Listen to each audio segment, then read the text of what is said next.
Hello students. Here I will continue page number 100. Question number 3. ओम की आखिरी आवाज वाले कोई 4 शब्द लिखिए। मतलब ये वैसे तो ऊ लिखा है, बड़ा ऊ, और उसके ऊपर ये चंद्र बिंदु है। तो ये चंद्र बिंदु के साथ वाले आखिरी आवाज वाले कोई 4 शब्द लिखना है। तो यहाँ पे पहला लिखा हुआ है भीगू। गू लिखा है और ऊपर चंद्र बिंदु है, तो भीगू, पढ़ूं, करूं, भागूं। ओके। Question number 4। नीचे दिए शब्दों को बोलकर देखिए, इन्हें बोलने में अंतर होता है। ठीक है, सब नीचे जो शब्द दिए गए हैं इनको हमें बोलकर देखना है, उनमें कुछ डिफरेंस है। इन्हें बोलिए और देखिए कि जब अक्षर के नीचे नुक्ता लगता है तो उसकी आवाज में क्या अंतर आ जाता है। नुक्ता यानी ये जो बिंदी होती है इसको बोलते हैं नुक्ता। अभी जैसे ये लिखा है, दोनों ही लिखा है जरा जरा, लेकिन यहाँ पे नुक्ता बिंदी लगी है, तो इसको हमें पढ़ना है। तो क्या पढ़ेंगे? जरा। सिंपल सा पढ़ेंगे जरा, और इसको पढ़ेंगे जरा। और जैसे यहाँ पे है चीज, और यहाँ पे पढ़ेंगे चीज। थोड़ा सा जो बिंदु है वो आवाज अलग से आएगी। ऐसे ही दो दो शब्द स्वयं लिखिए। तो यहाँ मैंने लिखा है सजा और राज। तो सिंपल जब पढ़ेंगे तो सजा, और यहाँ पढ़ेंगे सजा। ओके। और राज यहाँ पे पढ़ेंगे राज। थोड़ा सा हमें ज को थोड़ा सा अलग तरह से बोलना है, राज, सजा। ठीक है। उसके बाद है क्वेश्चन नंबर 5। शब्द को सही जगह पर लिखिए। स्त्रीलिंग और पुल्लिंग यानी पे ये स्त्रीलिंग यानी कि ये औरतों के लिए, और जो पुल्लिंग जो जेंट्स के लिए होता है, उसमें आपको यहाँ पे बॉक्स से डिफरेंस करके लिखना है। तो डाली, अम्मा, हवा, ये स्त्रीलिंग में है। फिर है बादल, घर और खेत, ये आएंगे पुल्लिंग में। ओके। 6 नंबर। समान तुक वाले शब्द लिखिए। समान तुक वाले शब्द ये कोई और भी आप बना के लिख सकते हो। यहाँ पे मेरे हिसाब से लिखा है जल, नल, घर, कर, बाग, आग, मन, धन, डाली, थाली, झूम, धूम। Okay. Now I will continue page number 101। सोच समझ की बात। धूप में और वर्षा में प्रयोग की जाने वाली अलग अलग छतरियों को देखिए।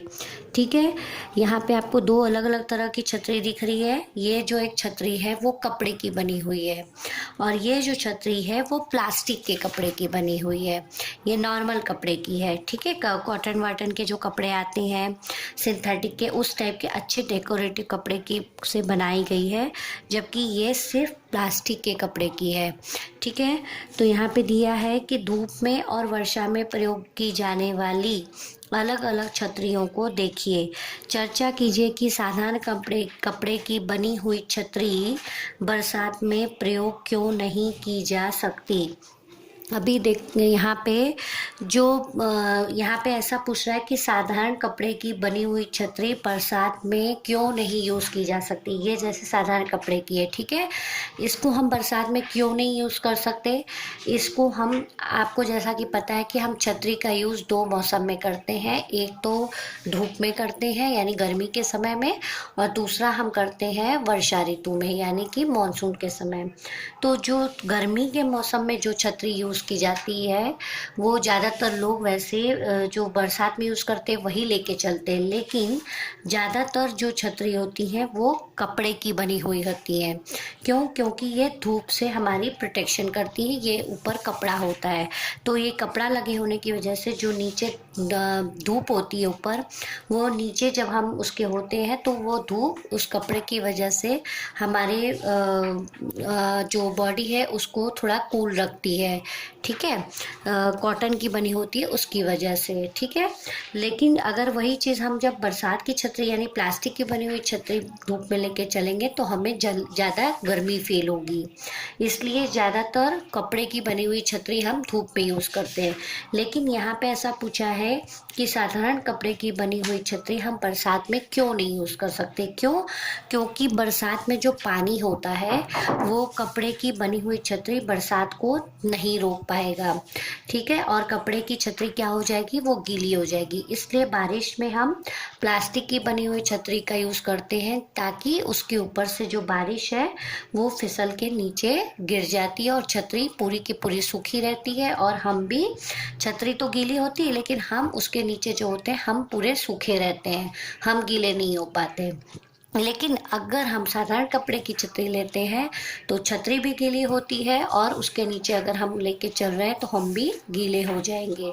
इसके लिए बारिश में प्लास्टिक से बनी हुई छतरी का यूज़ किया जाता है, साधारण कपड़े की बनी हुई छतरी का यूज़ हम नहीं करते। ओके, देन है मूल्य परक प्रश्न। जब बहुत अधिक बरसात होती है तो क्या होता है? सही वाक्य पर टिक लगाइए। यहाँ पर आपको 5 सेंटेंस दिए गए हैं, जो राइट है एकदम उसी पे हमें टिक करना है कि जब बहुत बरसात होती है तो क्या होता है। सब ओर कीचड़ हो जाता है, चारों ओर हरियाली छा जाती है, बरसात में हमारा मनोरंजन होता है, बरसात में भीगने का मौका मिलता है, या सड़कें नदी बन जाती हैं। तो ये 5 सेंटेंस में से सबसे राइट सेंटेंस है चारों ओर हरियाली छा जाती है। जब बरसात नहीं गिरती तो कितनी गर्मी लगती है, चारों तरफ सूखा सूखा लगता है, ठीक है, और जैसे ही बारिश खूब सारी गिर जाती है तो चारों तरफ हरियाली हरियाली हो जाती है, ठीक है। So students, in our next video I will continue question number 2 page number 101. Thank you.